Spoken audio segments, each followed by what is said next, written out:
muita presença de Deus hoje aqui, pessoal. Sei que é uma frase bem repetida, bem repetitiva nossa, né? Quando a gente está na igreja, estou sentindo a presença de Deus, mas tem hora que a gente está sentindo mesmo, né? Sentindo mesmo assim a presença, graças a Deus. A gente está muito feliz de poder estar aqui com vocês esta manhã. Queria fazer um combinado com vocês. O apóstolo nos ligou. Eu nunca recebi um convite assim. Sempre a pessoa, você consegue vir no próximo domingo, mês tal? Ele me ligou 00:30. Você consegue estar aqui às 9? E a gente estava lá em... nem sei onde a gente estava. Capão Redondo, voltando para casa. Hoje à noite também a gente tem compromisso. Mas o Senhor tocou profundamente em nosso coração, de minha esposa, que nós deveríamos estar aqui com vocês. E eu vou ser bem honesto com vocês, bem sincero mesmo, porque é um culto de líderes. Eu vou ser bem sincero com vocês. Eu não tinha mensagem, não. Não é assim, não tinha mensagem, né? A gente tem um monte de pregações prontas, mas eu não estava achando uma mensagem para cá. Aí eu acordei hoje, pela manhã, peguei assim o coisa, como é que chama? O coisa aqui, o tablet, e escolhi uma pregação que eu acho que encaixa perfeitamente aqui com vocês. E vindo para cá no caminho, não é que Deus resolveu falar comigo? E Deus foi falando comigo, e eu pedi então para minha esposa que anotasse em qualquer papel que tivesse o que Deus estava falando comigo. Não sei se eu vou conseguir entender a letra dela. Uma coisa tão bonitinho no tablet ali, tem um negócio aqui, estamos contratando auxiliar logístico. Só que aí a mensagem que eu tenho aqui no tablet é uma mensagem bonitinha, impactante. E a que anotamos aqui no panfleto, acho que até eu sei que devia pregar isso aqui. A que está aqui no tablet é uma mensagem bonita, bem teológica. E a que está aqui é muita pancada. Gente, a mensagem que está aqui, que Deus deu na estrada, é tipo assim, Jesus vai segurar no chicote e bater com cabo, sabe? Aí eu queria fazer esse combinado com vocês. Eu acho melhor a do tablet. Então você tenha certeza que o que eu estou ministrando aqui hoje não é uma pregação que eu tenho e vou impactar, pregar aqui para abrir a agenda, porque a agenda aqui já está aberta. Eu vou entregar para vocês o que Deus falou comigo no caminho de Campinas para cá, tá bom? Vamos abrir então em 2º livro dos Reis, capítulo 6. 2º livro dos Reis, capítulo 6. Então, como Deus veio entregando esta palavra no caminho, e eu falava para a Cátia, leia aí, vê se tem isso, vê esse versículo. Então é isso mesmo. Então, como Deus veio entregando esta palavra no caminho para cá, eu tenho absoluta certeza que esta palavra é para vocês aqui. Pode até ser que eu acho bonitinho e pregue em outro lugar um dia, mas esta palavra é para hoje, para esse momento e para essa igreja local aqui. Vamos abrir em 2º Reis, capítulo 6, por favor. 2º livro dos Reis, capítulo 6. Nós vamos ler dos versículos 1 até o versículo 7. 2º livro dos Reis, capítulo 6, versículos 1 a 7. Quem está lá, diga amém.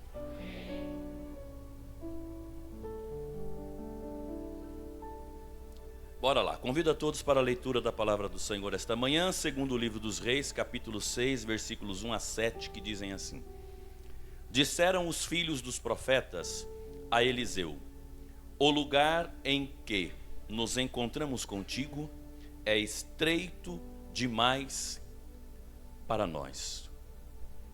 Vamos até o Jordão e tomemos de lá cada um de nós uma viga e construamos ali um lugar para habitarmos. Disse ele: ide. Então um deles disse: serve-te de ires com os teus servos. Respondeu Eliseu: eu irei. E foi com eles. Tendo eles chegado ao Jordão, cortaram madeira.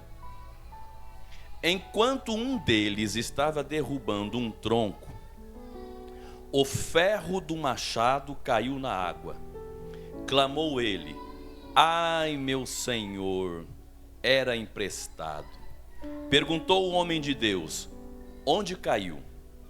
Mostrando-lhe o lugar, Eliseu cortou um pau, lançou-o ali e fez flutuar o ferro. E disse: levanta-o. Então o homem estendeu a mão e o tomou. Quantos recebem esta palavra com amor e temor? Diga amém. Tome o seu lugar, deixa a sua Bíblia aberta para a gente compartilhar juntos. Pessoal, esta passagem, esse acontecimento aqui é um acontecimento único na Bíblia, não é um milagre repetido. Vocês sabem que alguns milagres na Bíblia são repetidos, tanto no Antigo, acontecendo no Antigo, repetindo no Novo, acontecendo no Antigo, repetindo no Antigo, acontecendo no Novo, repetindo no Novo. Vocês sabem que há milagres repetidos na Bíblia. Por exemplo, ressurreição de mortos, acho que são 9, 10 com a de Jesus. Multiplicação de pães, parece que tem 3.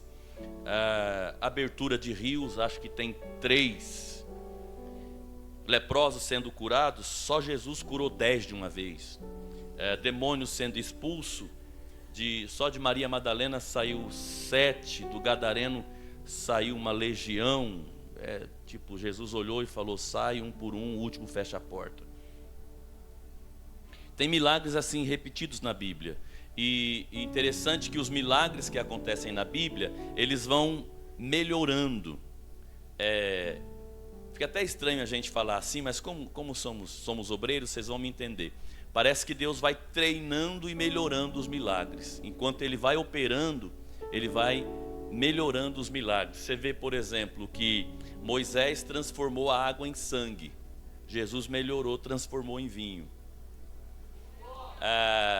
Você pega, por exemplo, Moisés abriu o Mar Vermelho, Josué abriu o Jordão. Jesus não precisou abrir, andou por cima.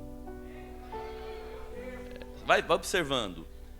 Por exemplo, Jesus ressuscitou um menino que estava indo para o cemitério. Aí ele falou, anotou e falou: preciso dar uma melhoradinha nisso aqui. Ele ressuscitou o rapaz indo para o cemitério. Não, vou dar uma melhoradinha. Aí ele ressuscitou uma menina que tinha morrido em casa, não deu tempo nem de chegar no cemitério, ele chegou antes, deu uma melhorada. Aí ele falou: não, mas precisava melhorar. Aí ele ressuscitou um amigo 4 dias sepultado. Pergunte por quê? Ele estava treinando, porque depois ele mesmo ia se ressuscitar. Então, você está entendendo? Parece que os milagres vão assim, eles vão em ordem crescente. É um negócio bacana, é interessante isso. Agora, tem milagres na Bíblia que são exclusivos, não aconteceu antes, não aconteceu depois. Este é um desses milagres. Não há na Bíblia registros assim de machado, ferro flutuar. Como é que é? Flutuar. Não há registro. Aí é interessante, esse milagre acontece dentro de um período da história bíblica que nós, os estudantes da Bíblia, chamamos de profetismo. Chamamos de quê? Você sabe, o profetismo é o tempo dos profetas, a era dos profetas. Você sabe que Deus trabalha com etapas, sim ou não? E Deus respeita as etapas que Ele mesmo estabeleceu. A gente tem um pouco de dificuldade de entender essa questão das etapas de Deus. A gente quer fazer assim um negócio meio misturado, né? Meio embolado, mas Deus vem trabalhando com etapas. Cada época, cada etapa Ele está agindo.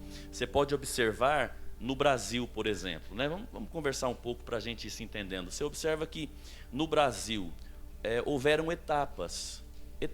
Por exemplo, nos anos aí de 1920, 10 até 1960, por aí, teve essa etapa do pentecostalismo, lembra? Batismo no Espírito Santo, igrejas nascendo. Depois veio aquela etapa da década de 80, que aconteciam milagres. Gente, eu vi cada coisa. Eu vi, por exemplo, meu pai adotivo, pastor, pregando assim, de repente olhou para uma irmã, e a irmã com uma muleta assim, andava toda torta. E meu pai pregando, parou a pregação, olhou para a irmã e falou: a irmã tem fé de jogar a muleta e andar? Ela falou: tenho. Jogou a muleta. Aí ele disse que dentro dele pensou: o que eu faço agora? Que era só uma ilustração. A irmã teria fé de jogar as muletas e andar? Ela falou: aí ele falou: o que eu faço agora? Antes dele terminar de pensar, a irmã veio caminhando. Nunca mais andou com muletas. Gente, eu era assim, garoto, 8 anos, 10 anos, a gente ia orar no monte e a gente pensava que alguém tinha ligado um farol, uma luz, porque a gente via as folhas brilharem assim. Então foi aquela década, foi aquele tempo. Aí não sei se vocês se lembram, dos anos 90 para frente, foi o ano da música evangélica. Quanto cantor surgiu, quanta cantora.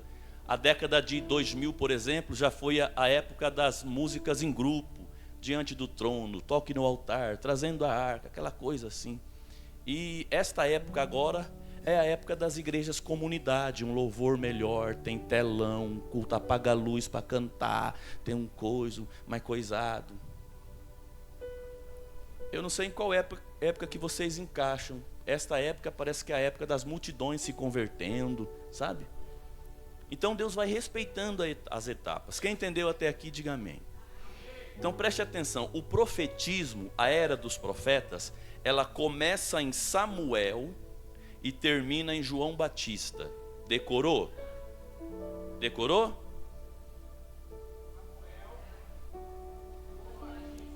Não quer dizer que antes de Samuel não tinha profetas, ou depois de João Batista não vai ter profeta. É a era de atuação.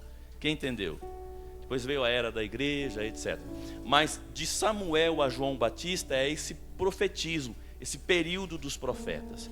E é interessante você pensar o seguinte: Samuel, Deus o usou para organizar o ministério profético em Israel. Samuel, ele é interessante porque no Antigo Testamento Deus tinha 4 formas de usar alguém. Quantas formas? 4. No Novo Testamento, 5. Mas no Antigo Testamento eram 4 ministérios: rei, sacerdote, juiz e profeta.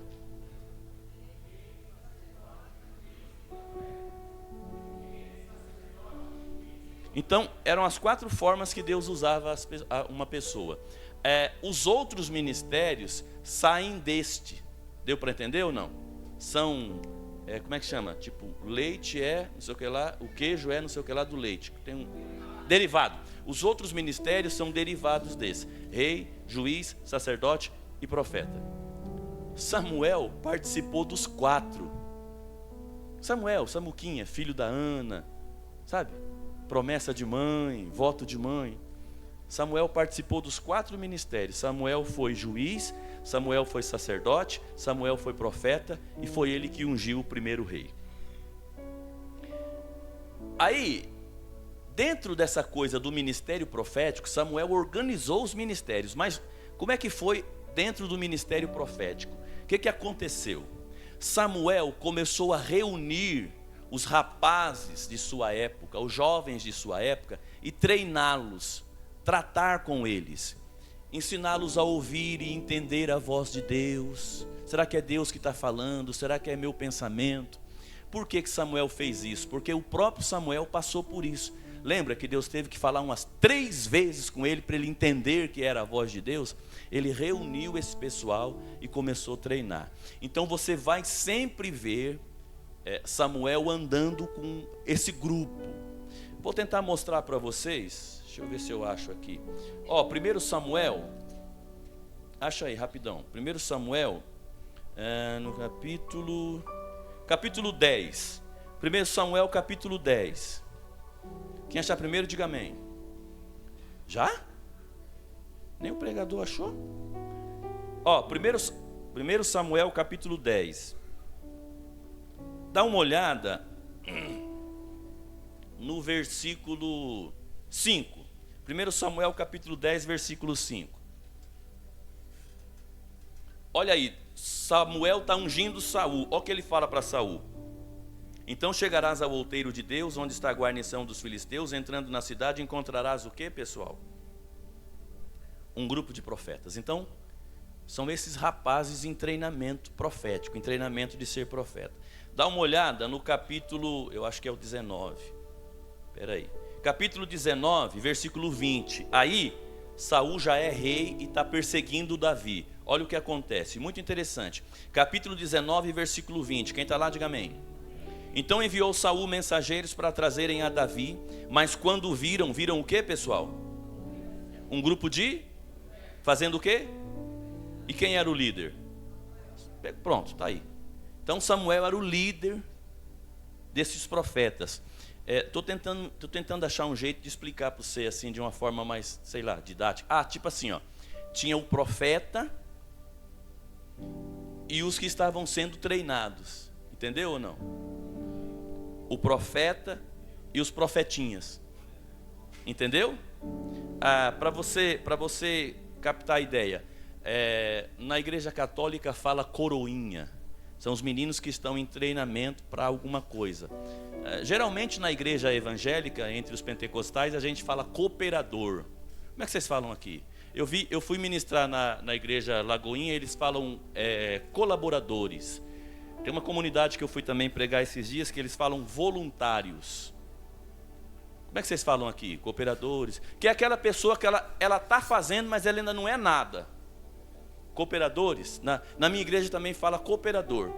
Inclusive um amigo meu foi separado para ser cooperador esses dias. Aí chegando na porta da igreja ele falou para mim, ó, para com essas brincadeiras comigo agora, me respeita um pouco mais que eu sou cooperador.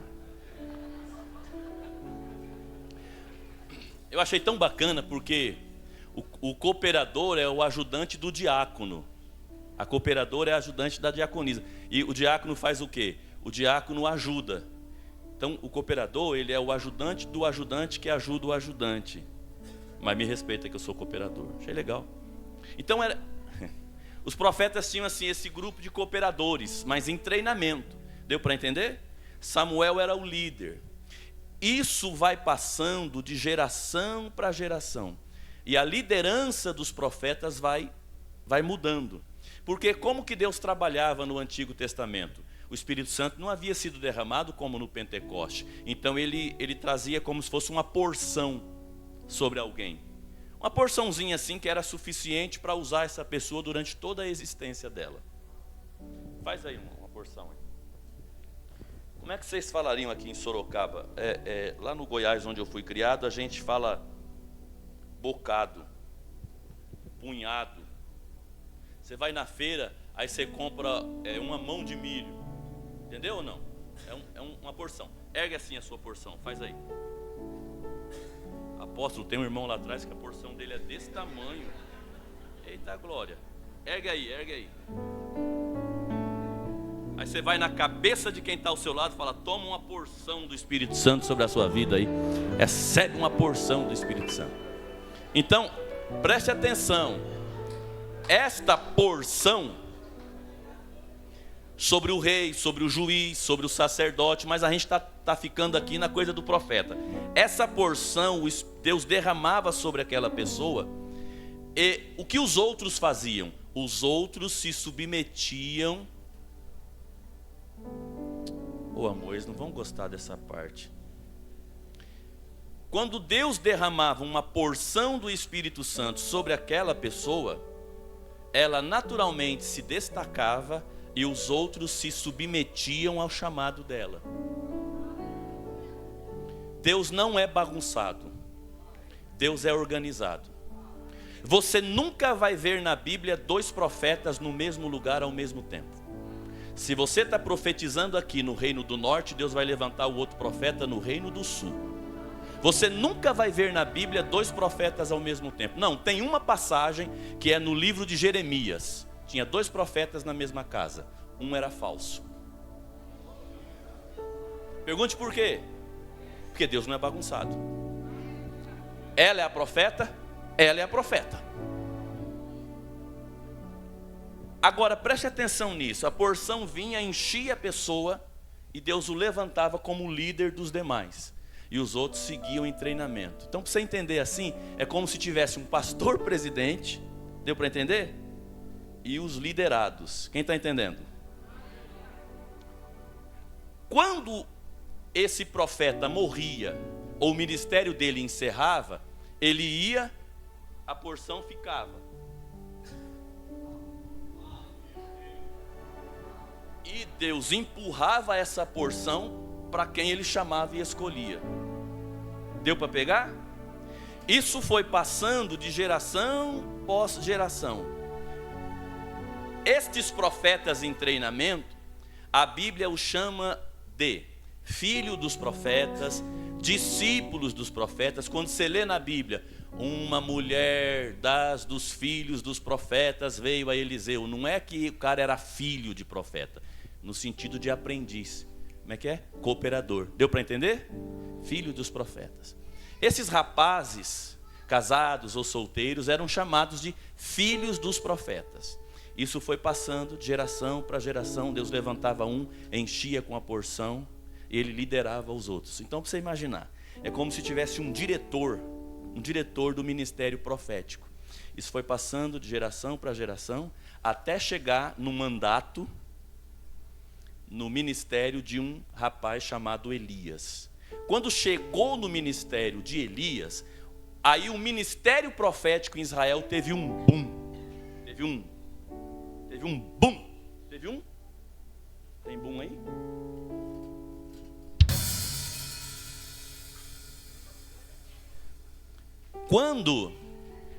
Quando chegou no ministério do profeta Elias, o ministério profético em Israel teve um.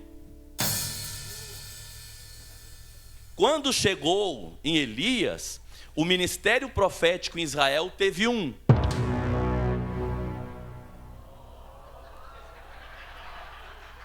Ah, eu gostei.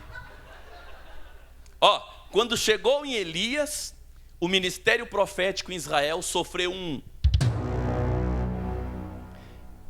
Esta igreja, nos próximos 3 anos, vai sofrer um.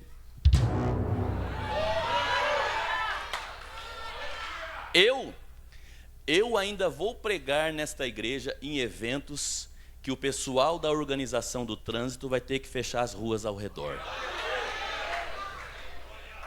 Eu ainda vou vir pregar nesta igreja e o vosso pastor vai dizer, o apóstolo vai dizer, escolhe o horário, de manhã, de tarde ou de noite, porque não comporta o povo. Recebe isso aí, ou eu tenho que parar. Estou profetizando, rapaz.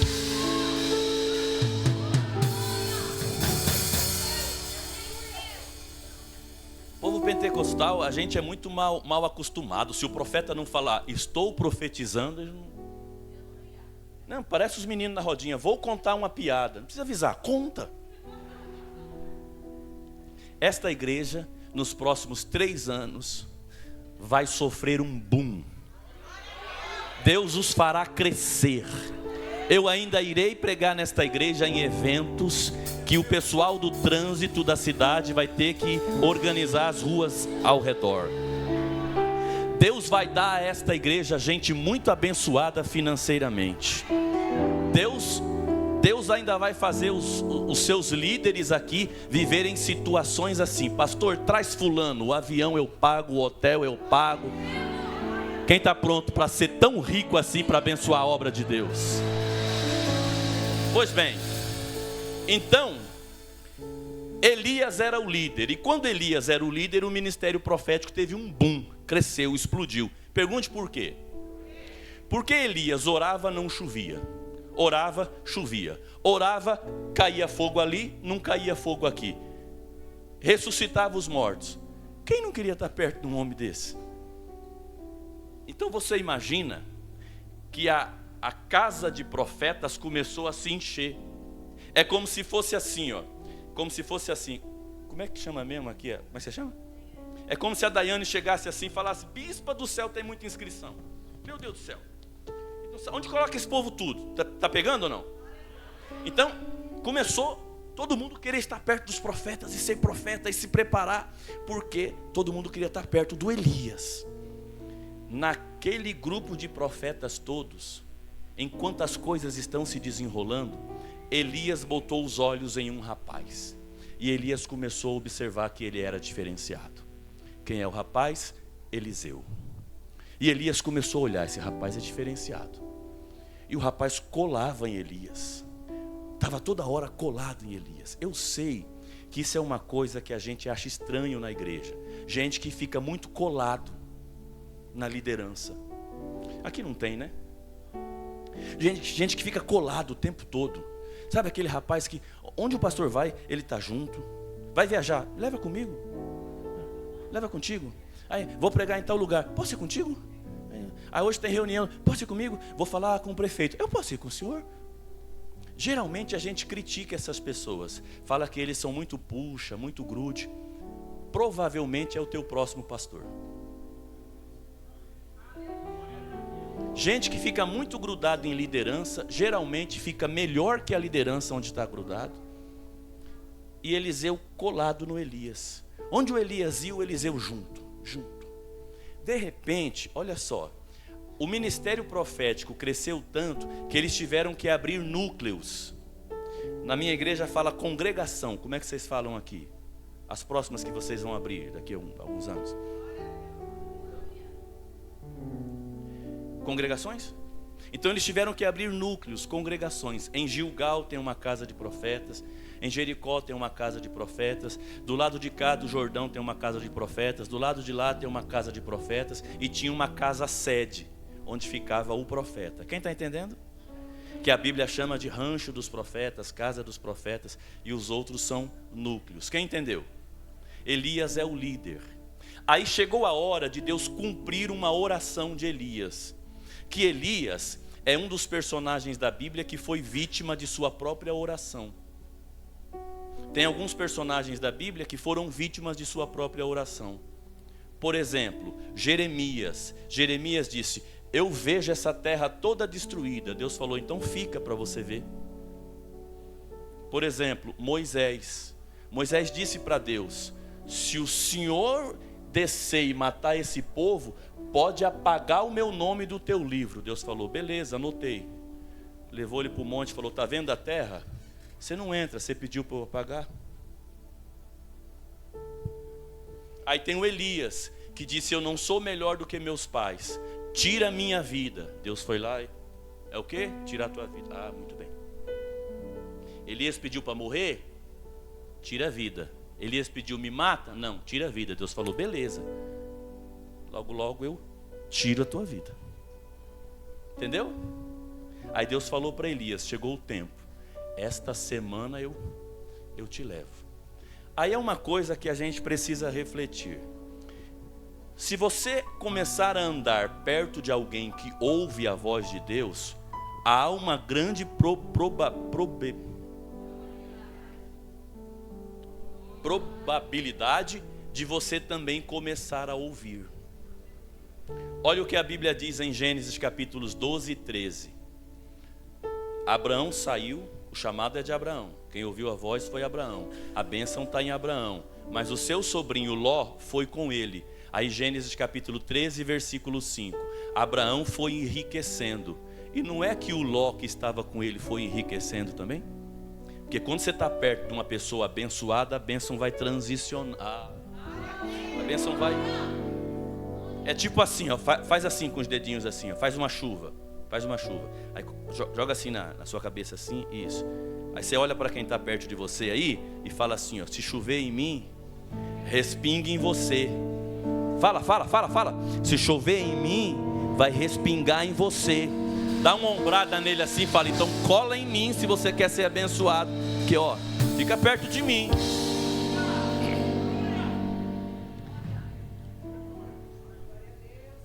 Por que eu estou te dizendo isso? Solta o raciocínio aí para você entender. Abre a mente. Ó, quem ouvia a voz de Deus era Elias, sim ou não? Mas Eliseu escutava pelo menos o eco.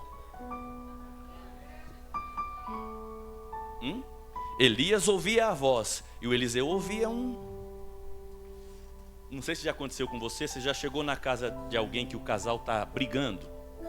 Você não sabe o que está rolando, mas está rolando.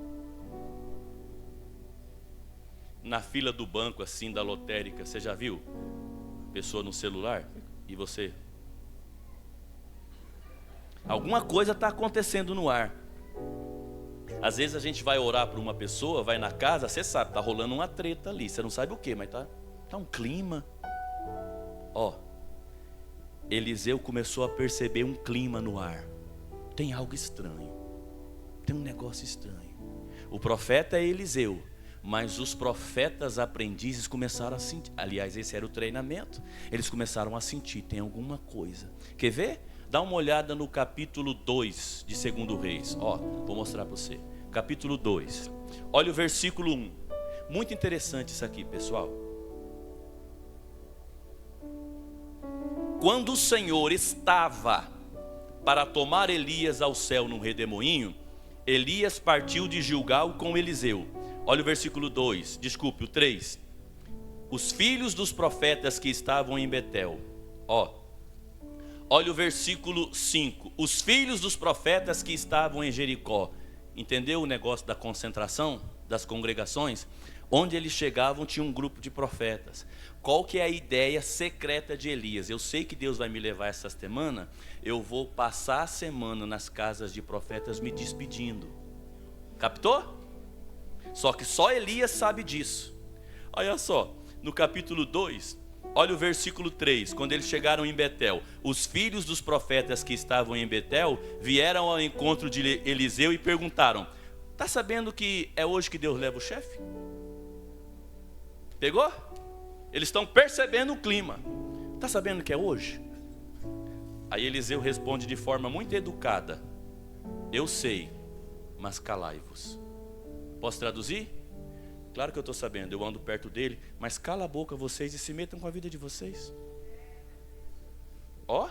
Eles vão para outra casa de profetas, versículo 5. Quando eles chegam em Jericó, lá vem os meninos.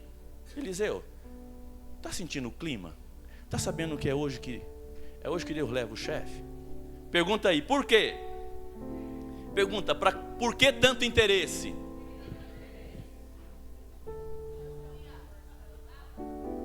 Porque o profeta vai, a porção fica. E tem que ir para alguém. Qual a probabilidade de ir para quem está mais perto? Então os meninos estão ligados. Erga assim. Fala aí, eu quero a porção. Olha aí para alguém e fala: quando você for, deixa a porção. Aí, gente, eles visitam todas essas casas e eles têm que atravessar e chegar do outro lado do Jordão. Quando eles chegam à beira do Jordão, o Eliseu começa a pensar. Vamos soltar nossa mente que é culto de obreiro. Eliseu começa a pensar: como é que a gente vai passar se a gente não trouxe um barquinho? O Elias arranca a capa dele, joga e a água, o rio, e eles vão passando a seco. Você deu glória, mas o Eliseu pensou: e na volta que eu vou estar sozinho? Atravessar, Eliseu foi olhando o rio fechando aqui atrás. Eles vão caminhando de boa.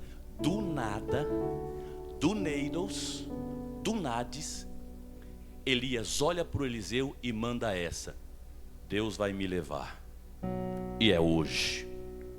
O Eliseu olha para o Elias e fala que nem a mulher da gente. Sério? Porque você sabe que quem é casado sabe que quando tua esposa fala alguma coisa com você, só confirma, irmão. Porque ela já viu tudo e na oração da madrugada Deus já revelou. Só fala: verdade, amor. Aconteceu mesmo. O Eliseu está agindo assim, igual a esposa que está fazendo de conta que não sabe, mas já captou a tua.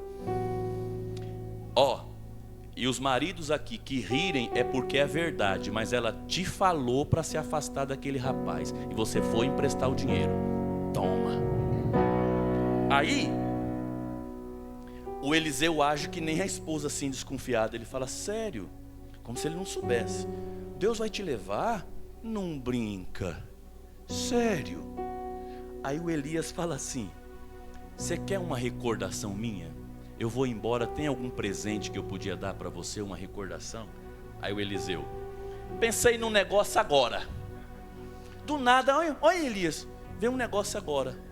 O que você quer? Um pergaminho, rolo de livro que eu tenho, minha mesa, minha cadeira? Não, Elias, sabe a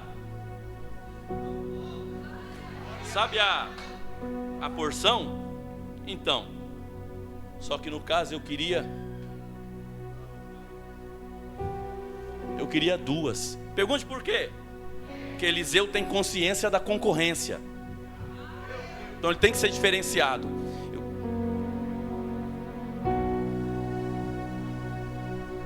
Não que eu queira forçar a barra, mas... Aí o Elias fala para ele: vamos combinar o seguinte: se você me ver subindo, é tua. Ergue tua mão assim. Só vão receber o que você tem se virem você subindo. Caindo não, subindo.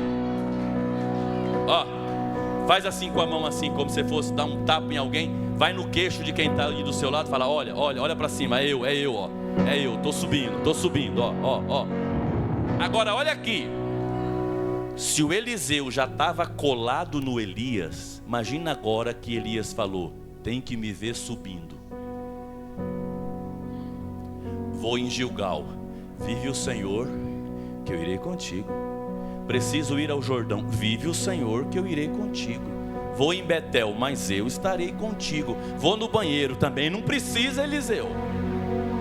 E os dois vão andando, bispo, os dois vão andando. De repente, uma carroça, uma carruagem de fogo passa no meio dos dois. Isto é uma cena que eu queria estar ao vivo para ver. Como é que é cavalo de fogo numa carroça de fogo, com um cavaleiro de fogo? Como é que é isso, gente? Passa a carruagem, um pula para lá, o outro pula para cá. O vento da carruagem forma um redemoinho e Elias vai.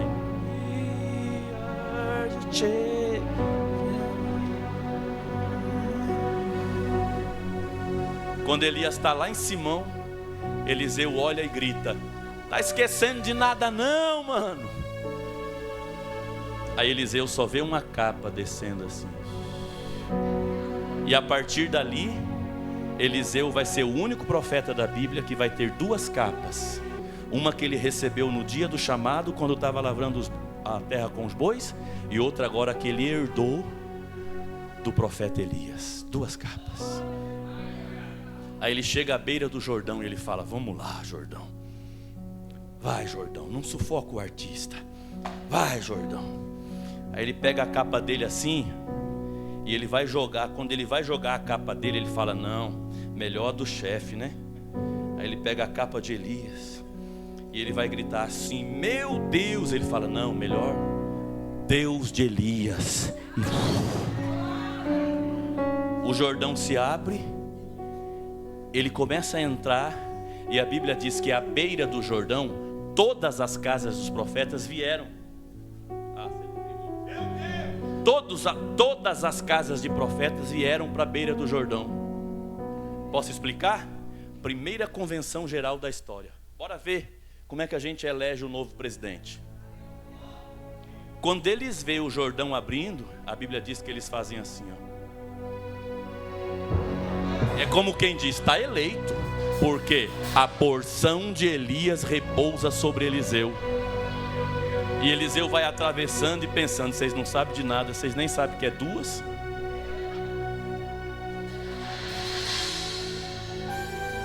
No meio desses profetas todos, do jeitinho que Elias fez com ele, ele falou: eu vou seguir a trajetória. O Elias puxou um rapaz para estar perto dele, não foi? O Eliseu. O Eliseu puxou alguém para estar perto dele. Geazi. Eu vou pegar e vou... Gente, isso aqui me dá um nó na cabeça. Porque se o Eliseu andou com Elias e recebeu porção, você imagina quem andar com Eliseu?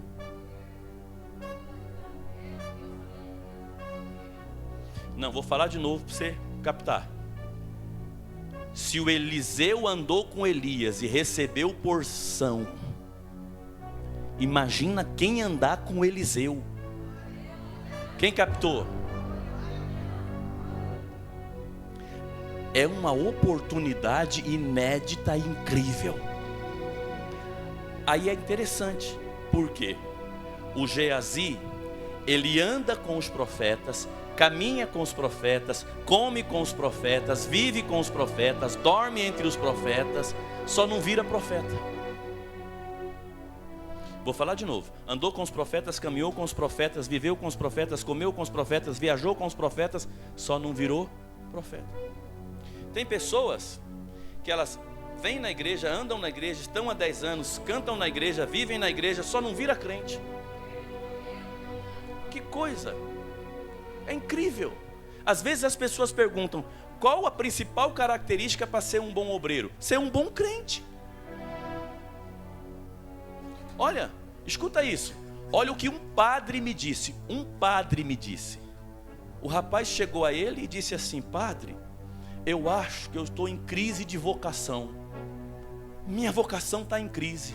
E esse padre, meu amigo, perguntou para ele: por que você acha que o teu chamado, a tua vocação está em crise? Ele falou: porque eu não consigo ler a Bíblia, eu não consigo orar, eu não consigo sentir Deus.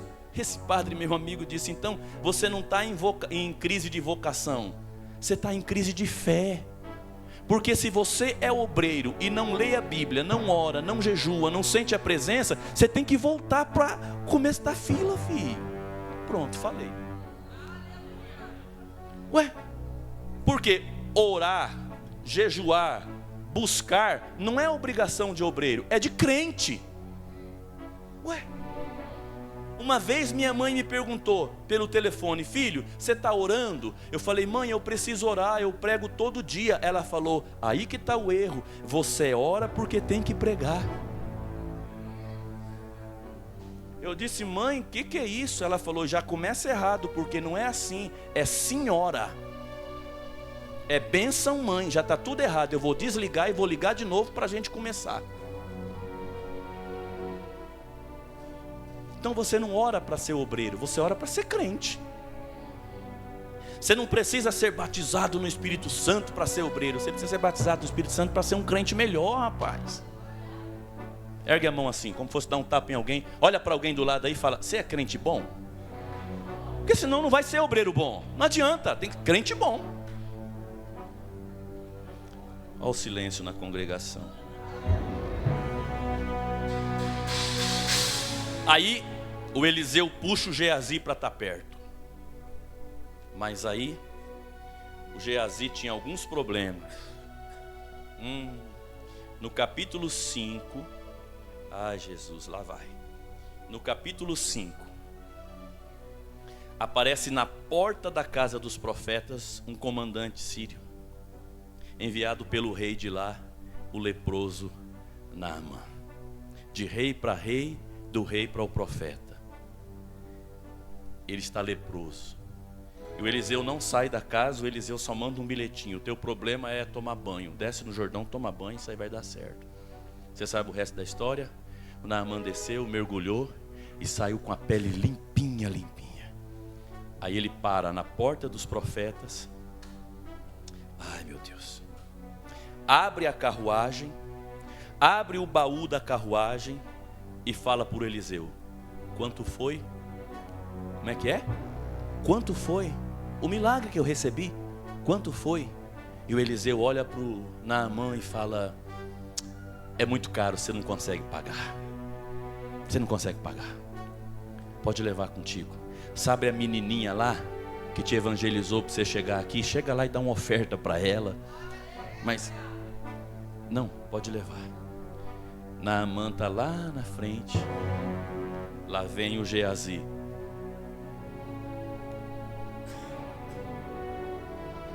Comandante, comandante.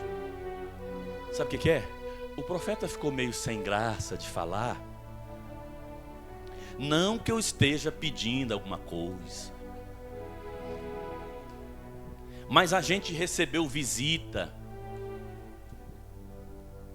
A gente recebeu visita. Não que eu esteja pedindo alguma coisa. Aí o Naamã abre a carruagem de novo e fala: pega. Pega. Geazi pega umas coisas e leva para o altar da casa dos profetas. Oferece ao Senhor no culto. Ele mocosa em casa e vai para o culto na casa dos profetas como se nada tivesse acontecido. E o culto dos profetas acontecendo, hein? O louvor rolando, para a direita, para a esquerda, minha frente. E o Eliseu assim no Geazi, ó. E o Geazi todo normal, serelé, pompão, dona,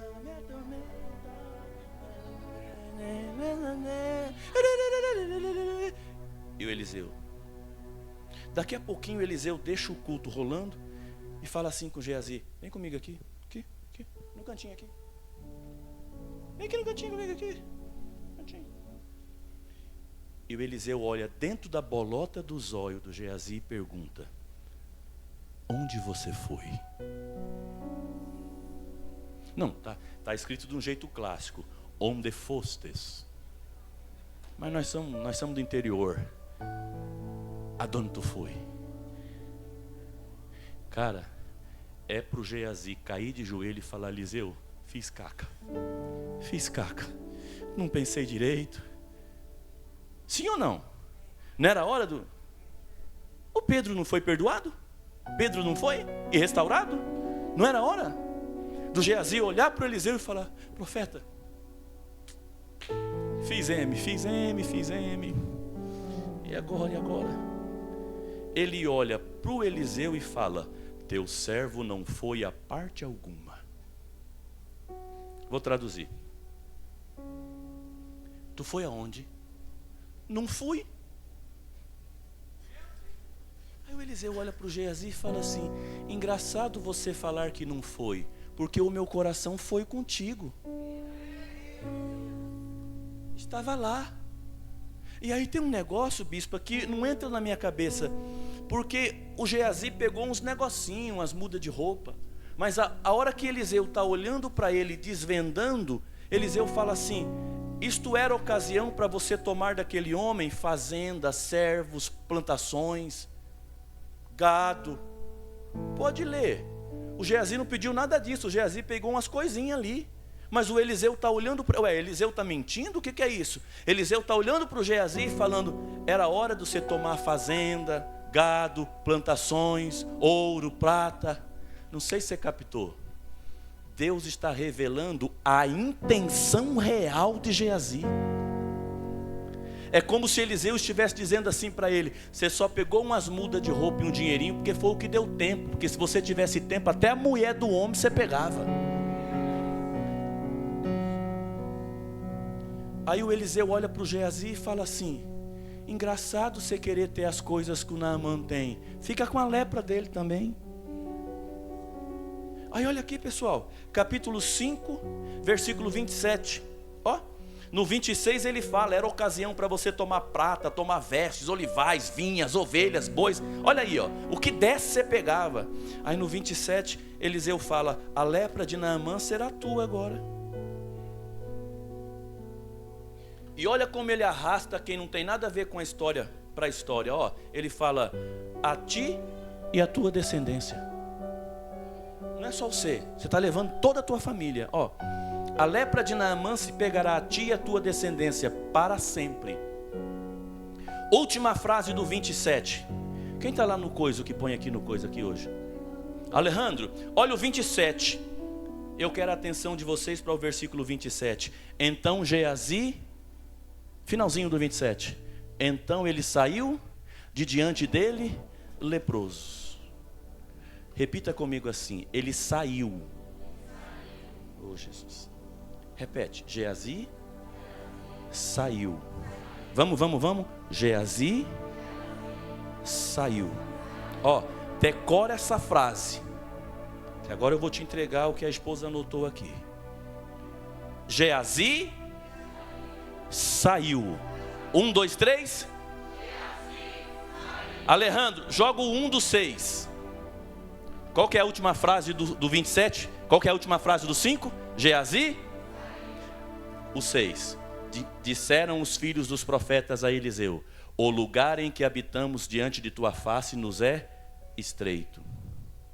Você não pegou. Qual que é o último versículo do 5? Saiu. Vai, gente, participa que acaba logo. Qual a última frase do capítulo 5? Qual a primeira do 6? Os filhos dos profetas disseram. Posso entregar? Apóstolo, se eu entregar do jeitinho que é para entregar, você deixa eu voltar aqui outras vezes? Saiu Geazi, os profetas voltaram a falar. Último versículo do capítulo 5. Saiu Geazi, primeiro dos 6. Disseram os profetas.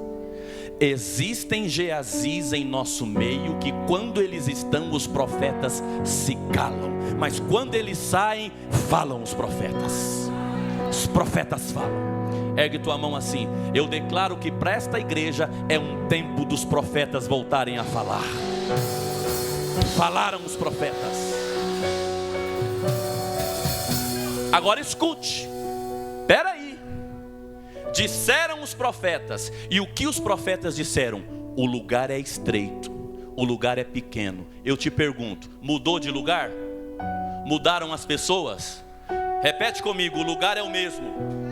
Fala aí, a casa é a mesma. Os profetas são o mesmo. São os mesmos. Pergunta aí, ô pregador, o que mudou? Quando Geazi sai, os profetas falam, tem que melhorar, mas tem que crescer. Existem pessoas que quando estão perto de nós, ai meu Deus, existem pessoas que estando perto de nós, elas travam o nosso crescimento, elas travam o nosso avanço. Existem pessoas que enquanto estão no ministério, a coisa é difícil, a coisa é complicada. Mas aí Deus fala, sai Geazi, opa, vamos crescer, opa, vamos lá. Os profetas não disseram, aleluia, glória, mistério. Eles disseram, vamos crescer, vamos melhorar, o lugar está pequeno. Olhe para mim, os profetas não são os mesmos? A casa não é a mesma? Então é fácil você entender. É fácil você entender. Eu fui criado numa cidade que a escola era na esquina. Alguns anos depois eu fui pregar na cidade que fui criado. Eu falei, quero visitar a casa onde eu morei e a escola onde eu estudei. Cheguei lá, falei, nossa, mas a casa parece que é tão pequena. Eu pedi para o morador atual, posso entrar? Eu morei aqui, fui criado aqui. Ele falou, claro, entra. Eu entrei no banheiro, falei, mas que banheiro apertadinho, o senhor mudou? Ele falou, não, é o mesmo. Por quê? Eu falei, nossa, esse banheiro era tão grande, eu ficava brincando aqui dentro. Ele falou, não moço, a casa é a mesma, o banheiro é o mesmo, é que o senhor cresceu. O lugar é o mesmo. Mas os meninos quando chegaram ali eram adolescentes, eram jovens. Agora eles cresceram, aí o lugar ficou pequeno. Ergue tua mão assim. Aprenda a ajudar a fazer crescer o lugar que te fez crescer. Não é ir para outro lugar. Não é abandonar o lugar que você acha que está pequeno. É chegar no profeta e falar, como é que é? Vamos melhorar.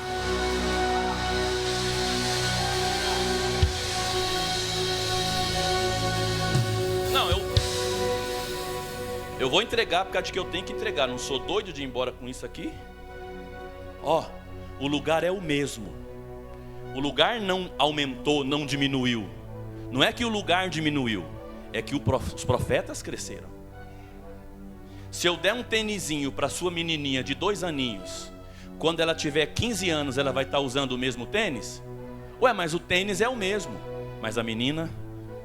Então você chega na igreja, você entra nos primeiros cultos, você senta lá atrás, e a bispa começa a louvar, você fala, meu Deus, que mulher que canta, gente, não faz nem força. Pai amado. Um ano depois você fala, mesma música. Ela de novo. Por quê? Porque agora você cresceu, é uma coisa melhor que você precisa. Você chega, quem prega, você fala, como esse homem prega? Pai do céu, que conhecimento. 1 ano, 5 anos depois você fala, nossa, Salmo 23 de novo, mulher do fluxo de sangue de novo. Ai, meu cursinho na internet online diz que a homilética segundo a hermenêutica. Você cresceu, o lugar é o mesmo, você que cresceu. Então, ao invés de quando você crescer começar a criticar o lugar, você tem que fazer, não, tem que melhorar esse lugar. Tem que melhorar. Vamos crescendo junto, a gente vai melhorando junto. Agora olha aqui.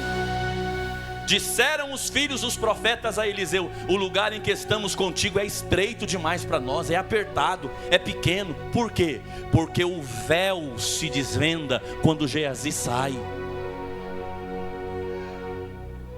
Em nome de Jesus, aqui não é a minha igreja, mas eu estou com o microfone na boca hoje e com uma autoridade profética e convidado para te entregar uma mensagem. E você sabe que até era outro pregador. Eu vim porque tenho uma mensagem para entregar, e a mensagem é: espírito de Geazi, nós te expulsamos agora. Espírito do travamento. Olha para mim. Oh meu Deus, como é que eu vou te explicar isso? Apóstolo, a coisa era tão séria. Você tem que entender isso aqui, ó. O Geazi sai, eles falam, vamos crescer, vamos melhorar, vamos para frente. Por quê? Porque o Geazi estava impedindo o crescimento. Pergunta aí, ô Eli, prova na Bíblia. Vou te provar. Oh meu Deus. Gente, quem mente, mente uma vez só. Quem rouba, rouba uma vez só. Como que uma casa cheia de homem não tem um machado? O machado era emprestado.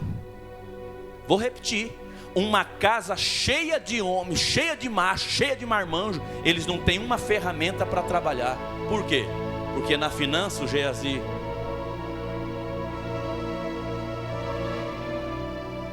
A hora que o espírito de Geazi sai, a hora que Geazi sai, eles falam, nossa, aumentou as entradas. Não aumentou as entradas, diminuiu a saída.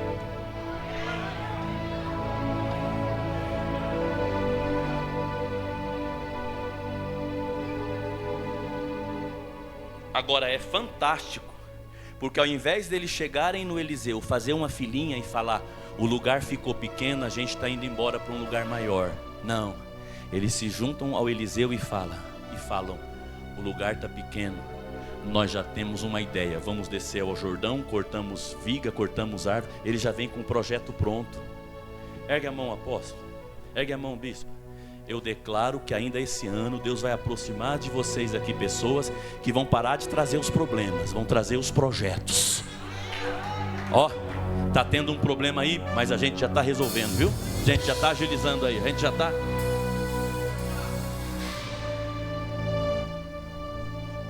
Mike Murdock, o escritor, escreveu o seguinte, leia os livros dele, você vai ficar transtornado.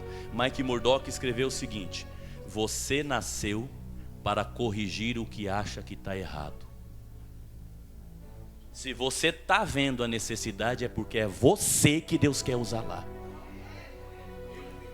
Eu falo sempre aqui do meu pai adotivo. Um dia eu vou te contar a minha história de como eu fui adotado, etc. Mas o meu pai adotivo agora está com 87 anos. Jubilou, sabe? Encerrou o ministério. Encerrou o ministério, passou a presidência da igreja para outro pastor. Passado 1 ano, ele chegou no novo pastor e disse, eu preciso fazer alguma coisa para Deus. Posso ficar parado? Não, estou com 87, mas...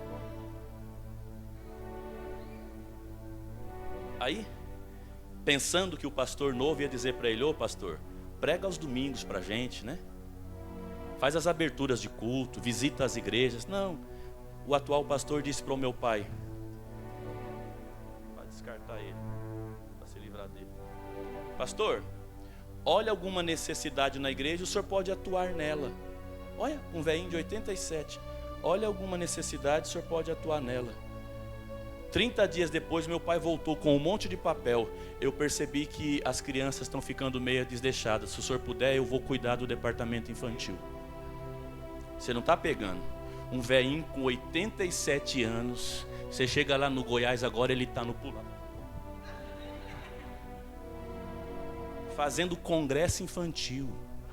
O atual pastor dele disse para mim: não sei o que eu faço com teu pai, porque a gente chega domingo aqui, mas é muito menino, é muita criança. E ele começa a ligar para os filhos: ó, tô com um projeto aqui, preciso de 70 carrinhos, 80 bonequinha. E aí ele ainda faz assim, ó: o vô vai entregar presentinho para vocês, tá? Só à noite no culto, acompanhado dos pais. Aí o novo pastor dele disse: a igreja está enchendo, teu pai está bagunçando o negócio todo. Você nasceu para corrigir aonde você acha que tem problema. Um casal chegou no meu pastor no final de um culto de domingo e disse: a gente quer falar com o senhor. Pois não, pastor, a gente está envergonhado de ser dessa igreja. Por quê? Porque a gente visitou umas igrejas aí, todas as igrejas têm ministério de casais, menos a nossa. Em toda a igreja tem culto de casais, menos na nossa. Toda a igreja tem curso para casais, menos na nossa. Pastor, a gente foi na igreja tal, tem, na igreja tal, tem, na igreja tal, tem. Na nossa não tem nem culto, nem oração para casais. Meu pastor ergueu a mão e disse: Senhor, eu te louvo, porque finalmente o Senhor enviou um casal para iniciar o ministério de casais aqui na igreja. Começa com vocês. Os filhos dos profetas olham para Eliseu e falam: a gente tem um problema, mas a gente já está observando uma solução. A gente já está observando uma solução. Agora preste atenção. Vou entregar e vamos orar. Tanto medo de entregar esse negócio aqui, gente. Os Geazis são marcados por algumas características. Primeiro, eles sempre confundem o material com o espiritual. O rapaz acaba de ser curado, o Geazi fala: é uma boa oportunidade.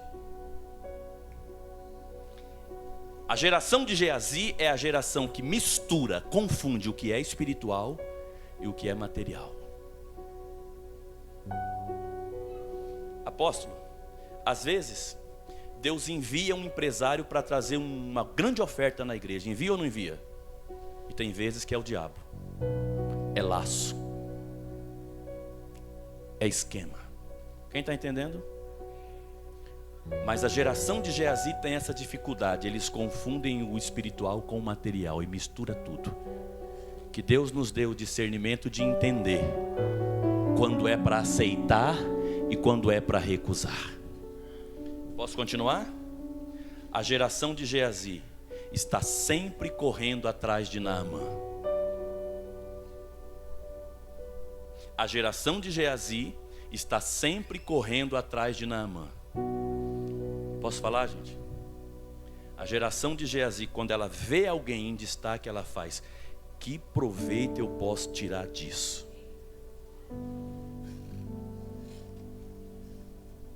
Que Deus mande os políticos de Sorocaba para essa igreja, para aceitarem Jesus e serem salvos, não para a gente tirar proveito. Que Deus mande os jogadores de futebol para cá, os artistas para cá, não para a gente tirar proveito, para eles serem salvos. Mas a geração de Geazi está sempre olhando qual é o próximo Naamã que eu posso catar alguma coisa. Qual o próximo Naamã que eu posso tirar um proveito? Posso continuar?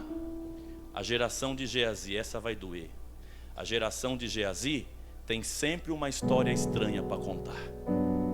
É estranha a história. Não fecha, não bate. A geração de Geazi tem sempre uma história estranha para contar. Naamã, estamos precisando porque chegou 2 profetas. Não, é 3. Não, foi 1. Não, vai chegar ainda. Aí chega diante de Eliseu: você foi aonde? Não fui, estive aqui, não saí. tem sempre uma história estranha para contar. A história nunca bate, nunca é verdadeiro. A conta não fecha. Faz assim com o dedinho indicador, faz. Apronta para alguém e fala: eu estou de olho no que você anda falando, tá? Estou de olho. Fala aí para ele ou para ela. Pode falar, é o pregador que está pedindo. Fala aí para ele ou para ela: eu escutei o que você falou e agora você está falando outra coisa. É aquilo ou é isso? Fala para ele. Ó, ergue assim a mão, assim como se você estivesse cortando cebola, assim. Fala: é A ou é B? Ou é X? Desabafa aí, fala. Uma hora você fala A, outra hora você fala X, outra hora você conta M. Faz assim, cortando a cebola assim, fala: ou é ou não é, filho? A geração de Geazi tem sempre uma história estranha para contar. É sempre estranha, cabulosa. Aí conta uma história aqui para o Naamã, chega lá para o Eliseu, conta outra história. Incrível. Aí conta uma coisa aqui. Eu acho engraçado, apóstolo, porque às vezes, meu Deus, às vezes você recebe pessoas na igreja e a pessoa conta uma história que foi humilhada lá, que não honravam lá. Experimenta ligar para o pastor dele e perguntar: não bate. Não bate. Olha aqui para mim. Às vezes eu escuto, né, como pastor, as pessoas vêm pedir uma oração. Aí acho engraçado, a pessoa fala assim: minha família não me ama. Eu sou desprezado pela minha família. Ah, pastor Elias, minha família me despreza demais. Minha família me humilha demais. Aí você vai ouvir a história. Pegou dinheiro emprestado com o cunhado, não pagou.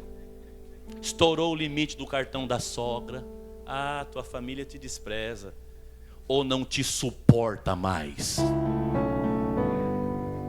A geração de Geazi tem sempre uma historinha nova. E o que é pior, quando Naamã para na porta do profeta depois da cura e abre a carruagem e fala: ó, tá aí, ele está ofertando para a casa dos profetas, sim ou não? Então supostamente aquilo tudo seria para Deus. E Eliseu fala: não precisa. Mas Naamã vai lá e abre. Oh meu Deus, como é que eu vou explicar isso aqui? Fala assim comigo: a carruagem de Naamã. Fala: a carruagem de Naamã está cheia de presentes para Deus. Para Deus. Fala: para Deus. Fala: Geazi, é para Deus. Qual o problema da geração de Geazi? Eles sempre estão abrindo os presentes de Deus. Mas Eliseu diz: esta glória não é minha, esta honra não é minha. A gente precisa entender, pessoal, não sou eu, é Ele. Não é por causa de mim, é por causa dele. Não é para mim, é para Ele. Não abra presentes que é para Deus. Final de um culto, a irmã veio, abraçou o pregador e disse: querido, que mensagem, que palavra, toda a honra e toda a glória ao Senhor. Ele falou: obrigado, irmã, mas pode me chamar de você.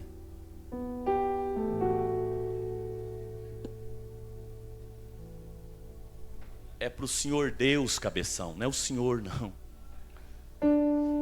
Toda a honra para o Senhor. Obrigado, mas pode me chamar de você.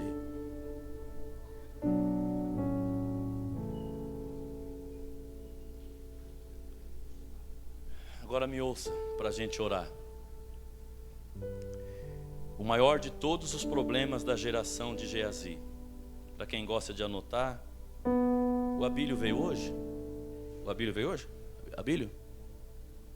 Prega lá na agenda, tá, Abílio? Fala: Deus me revelou na madrugada.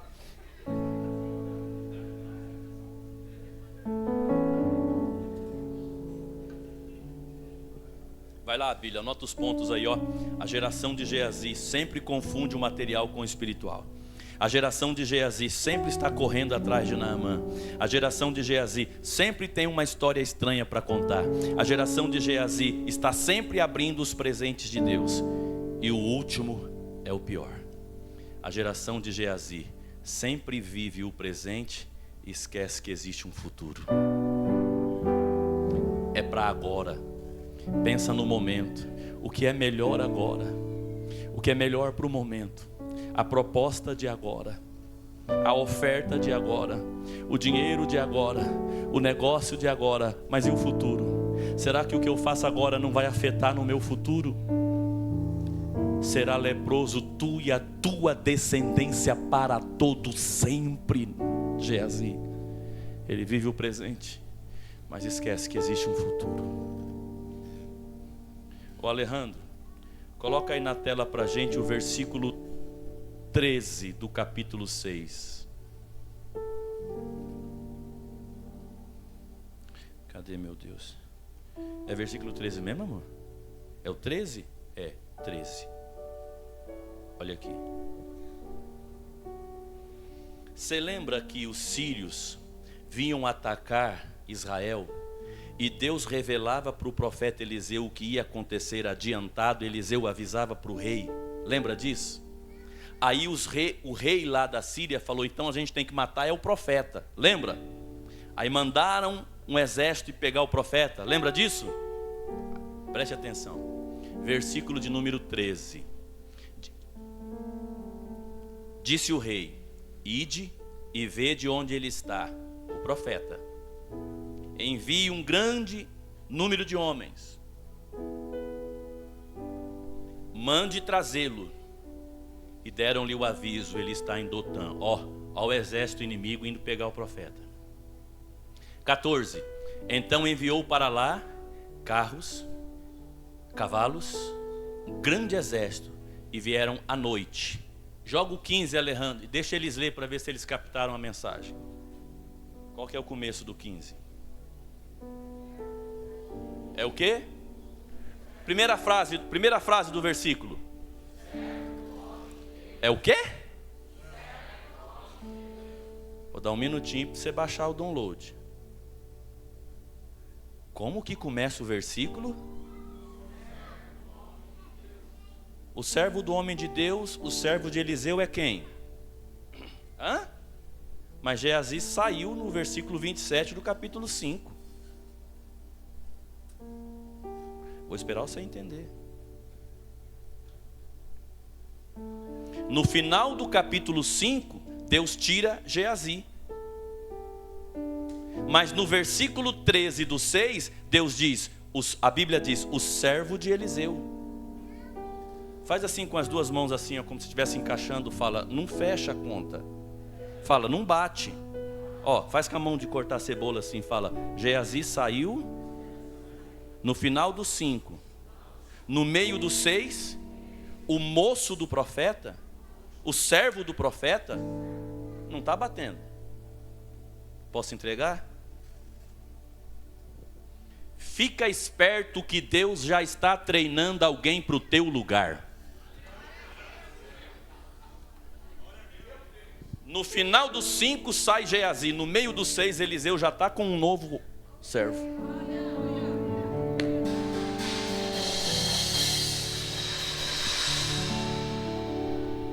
Ô mania besta que a gente tem de pensar assim: se eu não for tocar, não tem louvor. Se eu não estiver na porta, não tem recepção. Se não for eu que prego, o culto não anda. Deus olha e fala: fica esperto que eu já estou treinando alguém para o teu lugar. Oh meu Deus, eu vou falar de novo, gente. No final do 5 sai Geazi. No meio do 6, Eliseu tem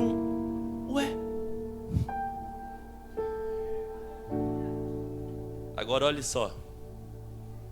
Lá no capítulo 2, no início do ministério de Eliseu, bispa, o que aconteceu? Passou. O que passou, gente? Carruagem de fogo, cavalo de fogo, cavaleiro de fogo, não é? No início do capítulo 2. No capítulo 2 inteirinho, Eliseu não vê nunca mais cavalos e carruagem de fogo. No capítulo 3 inteirinho, Eliseu não vê cavalos e carruagem de fogo. No capítulo 4 inteirinho, Eliseu não vê cavalos e carruagem de fogo. No capítulo 5 inteirinho, Eliseu não vê cavalos e carruagem de fogo. Quando sai Geazi, chega um novo moço que diz: os cavalos estão de volta. Os cavalos estão voltando. Olha lá, rapaz, carros de fogo, cavalos de fogo. Ergue tua mão comigo assim esta manhã. Diga: os cavalos estão voltando. A carruagem está voltando. Quem pode erguer a mão, apontar para os seus pastores ali, para os seus líderes e falar: atenção, apóstolo. Fala, atenção, bispa. Os cavalos estão voltando. A carruagem está passando entre nós. Este é o tempo. Que Deus cerque vocês de gente que vê cavalo de fogo, carro de fogo, cavaleiro de fogo. Que Deus cerque você de gente que vê coisas que você não vê, de gente que enxerga além do que você enxerga. Vai-te embora, Geazi. E Deus vai colocar pessoas que vão enxergar coisas sobrenaturais. Oh, meu Deus. Cuida do teu futuro, irmão. Não enfia as mãos pelos pés, os pés pelas mãos, não. Cuida do teu futuro. Pensa no teu chamado, irmão. Pensa no teu ministério, filho. Pensa nos teus filhos. Pensa no futuro da tua próxima geração. Deus está contando comigo e Deus está contando com você. Eu sei que eu sempre venho e ministro aqui uma mensagem engraçadinha, faço umas palhaçadinhas, mas hoje Deus pediu para eu entregar uma palavra profética aqui nesta casa. Oh, meu Deus, é tempo de Deus despertar você. É tempo de você se afastar do Geazis e deixar os carros e cavalos de fogo passarem de novo. É tempo de crescimento. Aleluia.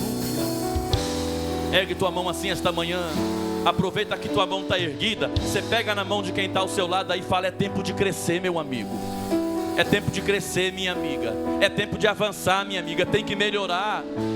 Só as irmãs aqui, ergam a mão. Só as mulheres, ergam a mão aí. Este ano ainda, Deus vai trazer para perto de você gente que vai te fazer crescer. Deus vai colocar amigas no teu caminho que vão dizer: minha filha, melhora isso aí. Meu filho, melhora isso aí. Os irmãos, ergam as mãos. Deus vai colocar no teu caminho pessoas que vão dizer: como é que é? Não completou o ensino médio não, rapaz? Vamos voltar para a escola, vamos voltar para o curso, vai fazer aquele negócio lá. Fica de pé, apóstolo, bispo, com todo carinho.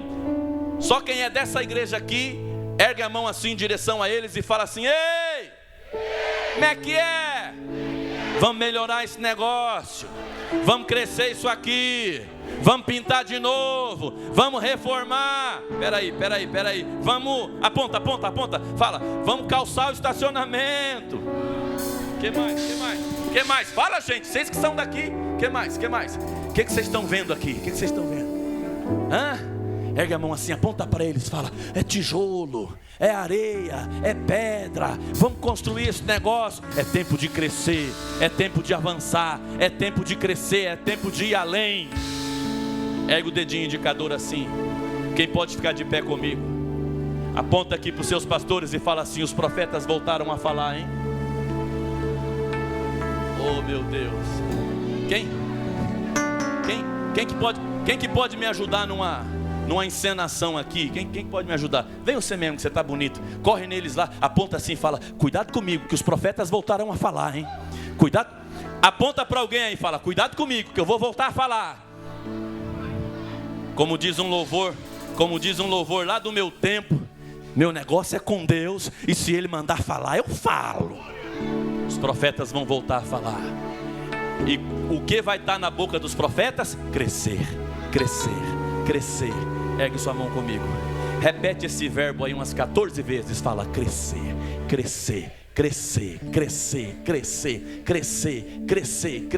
Diga para alguém aí, diga: crescer.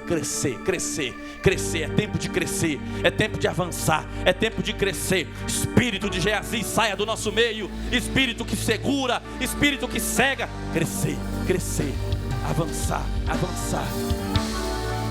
Fica com a mão erguida e eu quero orar por você e com você esta manhã. queria ver você falando isso. Crescer, avançar. Que mais? Crescer, avançar, alagar, subir, melhorar, crescer. Fecha o punho assim, ó, dá um soco no ar, fala: eu vou lutar, eu vou vencer, eu vou crescer, eu vou lutar, eu vou vencer.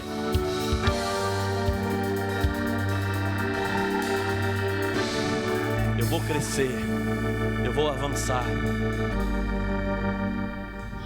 Vou lutar e vencer. Vou plantar e colher. E a cada dia vou viver, vou ter fé. Vou lutar e vencer.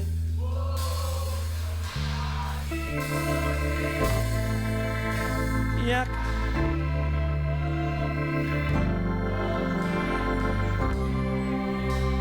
Quem está na igreja aí desde 1990, vem comigo. Cada vez que a mim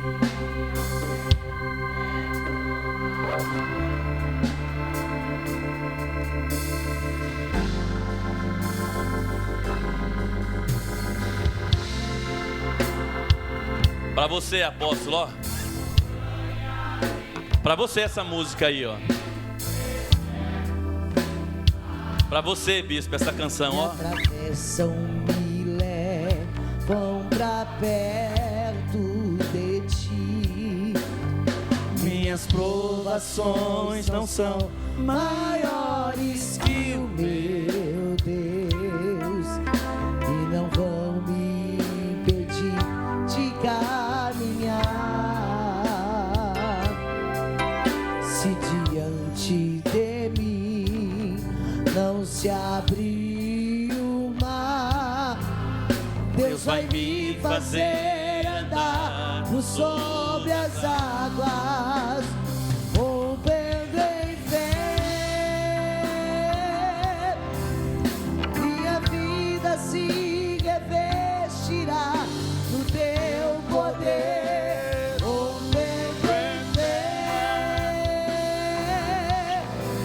Com ousadias vou mover o sobrenatural. Vou lutar e vencer. Vou plantar e colher. A cada dia vou viver, rompendo em fé. Ó, faz assim. Saia do teu lugar. Escolha aí umas 4, 5 amigos, umas 5 amigas. Se você sentir no seu coração de fazer isso com o apóstolo, com a bispa, sei lá, com quem Deus mover teu coração, você tem que abraçar algumas pessoas hoje e dizer no ouvido: deixa Geazi ir embora, você tem que crescer. Deus vai mostrar para a pessoa o que é, que às vezes pode ser um espírito, às vezes pode ser coisa, ou às vezes pode ser pessoas. Deus sabe colocar pessoas no nosso caminho, mas Deus sabe tirar também. O que está impedindo você de crescer vai sair em nome de Jesus. Vou pedir para a bispa trazer esse refrão desta canção de novo. Aí você sai do seu lugar e vai em alguém que você ama e fala: ó, você tem que crescer, você tem que crescer. Para de ficar reclamando de amizades que terminaram, de gente que não te curte mais. E você vai dizer: deixa aí, é tempo de crescer, é tempo de crescer.